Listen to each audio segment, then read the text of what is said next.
welcome to Shante's Corner, where we are here to encourage, uplift, and support one another.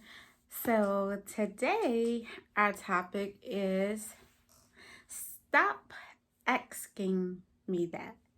So, I'm sure everybody, like myself, has family members, friends, co workers, or just random people that associates or whatever, however you want to consider them, who know you, and they're always asking questions that are inappropriate. I guess is the best way to say that. They're asking inappropriate questions. And what I mean by inappropriate is some women don't like to talk about their age, which that one doesn't bother me at all. I have no issue discussing my age because I'm thankful and grateful that I have been on this earth 41 years, because I know people pretty much never guess my age correctly. So the age one doesn't really bother me, but the ones that I get stopped asking me is, am I married? Why am I not married? Do I want to have kids? Why I don't have a boyfriend? So frustrating and annoying and very inappropriate, if you ask me. And I'm just, learning to live my life. And, when God sends that person, He does. But I get so bothered by people asking that. And I seem to get it all the time. Why don't you have a boyfriend? And then when I give you my answer, because I don't have one, you don't even accept the answer. So why are you asking anyway? That question just has always bothered me. And as someone who does want to be married and be a mother, it's really frustrating. It's not, I guess it isn't a choice in a way, because I had a lot of growing up to do, and I've still, growing up. I know the point where I was engaged, I was definitely not ready to be a wife. And I've grown so much since then, and I'm just grateful and thankful. Sometimes, we do things in our lives, and it we're like, why did I do this? But a lot of times it comes with, when you're able to look back at it, it's a lack of maturity, a lack of knowing who you are. And I can say, back when I was engaged at that point, 12 years ago or so, if not longer, I was nowhere near ready to be a wife, and I was the one, I realized it. And so I was like, I can't do this. And, so I ended the relationship because I knew that spiritually, emotionally, I was not ready to be anyone's wife. I did not know who Shante was at all. I was still in a depressed state, honestly. I was not happy with myself.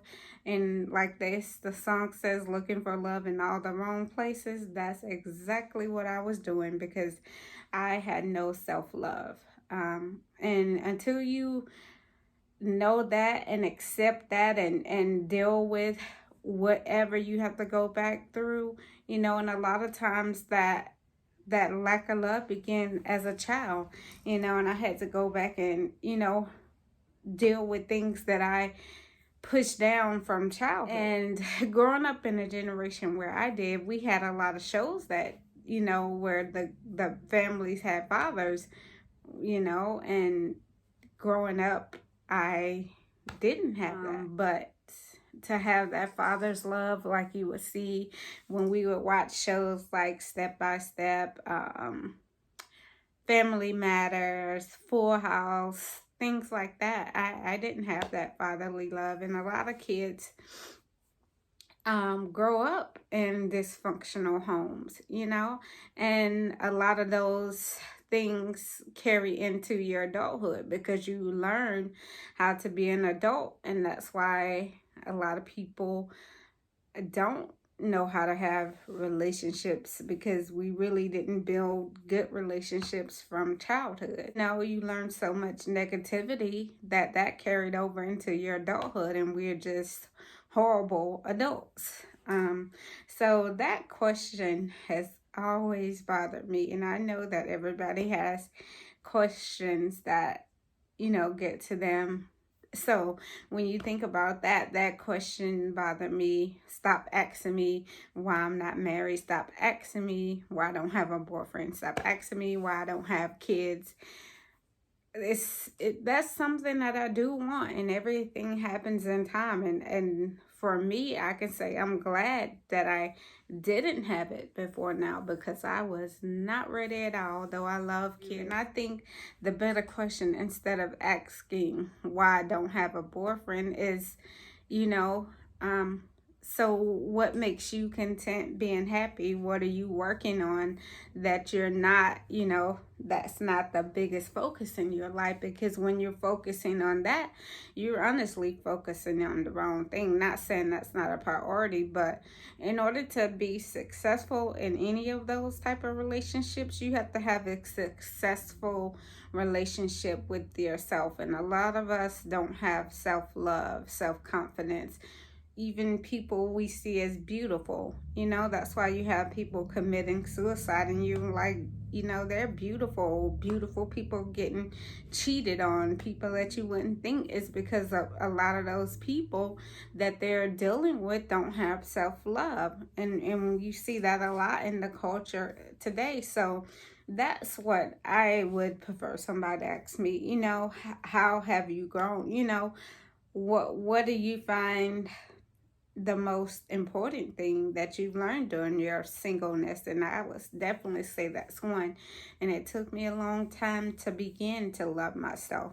I can truly say, I love myself now. And for years I couldn't say that. And even telling my family I love them was something that I had to learn to do. And it took me going to my church. My pastor's a hugger. Well, my apostle's a hugger.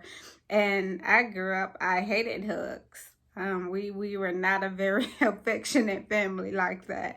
Hugging and saying I love you, and just getting put in the situation where it made me uncomfortable that I had to change. That is now very important to me, that my family knows that I love them, and I can tell you, I'm not the person that's gonna call you often. I'll call to check up. I don't know, I guess because I talk on the phone all day working in customer service. I'm just to the point, when I'm not working or doing something like this, I don't want to talk. So but I do, it's important to me now to even check up on my family. And even having taken breaks from social media, that was the only reason I came back to social media, was because of my family. So that I could check in, because like I said, I'm not a big talker.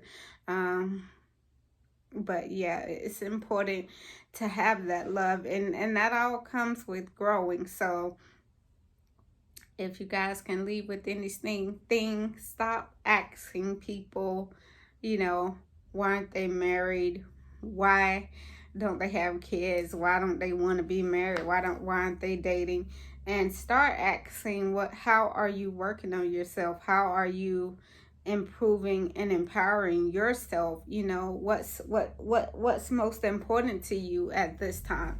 Because a lot of people that rush into that are not, honestly, not even ready for that. And I know it's something we can never be ready for, but when you know, and you truly know in your heart, like I know in my heart that I was not ready for that at that time, it's best to learn how to enjoy being single.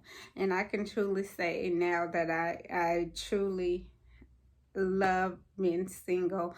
I was a person, I didn't like to be alone. I enjoy being alone. It's time to just be with God. So once you get that, it changes everything. And that's what I want you guys to remember. You know, we have to take that negative of stop and just you know, find the positive. Okay, what am I working on? So as we get ready to go in 2023, we all should have things that we're working on, and as I've been told, and I think it's very important to have short-term, long-term, and life-term goals. And whether you're doing it through a vision board or you're just writing it down, you have to speak those things you want into existence. And that really is, I don't care how cliche they try to say it is, it really is the truth. And so I want to leave you guys with that. And as I always tell you, let your words speak.